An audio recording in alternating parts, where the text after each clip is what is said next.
Hello guys, Radhe Radhe. तर ना आज आमच्याकडे छान असं ताईच्या हातचं पनीर बनणार होतं आणि ताई पनीर बनवणार म्हटलं चला तुमच्याशी ही रेसिपी शेअर करूया. तर सगळ्यात पहिलं ताईने ना तेलात कांदा, टमॅटो, काजू आणि त्याच्यासोबत थोडं अद्रक आणि लसूणही भाजून घेतलं होतं. ते भाजून झालं की मस्त असं त्याची पेस्ट करून घेतली. लगेचच ना दुसरीकडे तेलामध्ये जिरे आणि लाल तिखट ही टाकून घेतलं. लाल तिखट आणि जिरे छान असं मिक्स झाले की त्यामध्ये ना ही बनवलेली पेस्ट टाकून घेतली आणि पेस्टला छान अशी उकळी आली की लगेचच त्यामध्ये नमक आणि थोडासा किचन किंग मसाला टाकून घेतला.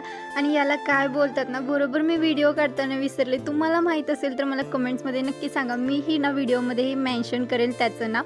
लगेचच मग दुसरीकडे ताईने पनीरही भाजून घेतलं, त्याचे छान असे पीस करून भाजीमध्ये मिक्स करून दिले आणि जेवणासाठी पापडही भाजले होते. मग लगेचच सगळ्यात पहिला आम्ही स्वामींचं ताट काढलं, कारण की आमच्याकडे सगळ्यात पहिलं स्वामींना नैवेद्य केला जातो. तर इथे ना आम्ही पहिल्यांदा स्वामींना नैवेद्य दाखवला. तर आजच्यासाठी एवढंच. भेटूया तुम्हाला नेक्स्ट ब्लॉगमध्ये. बाय.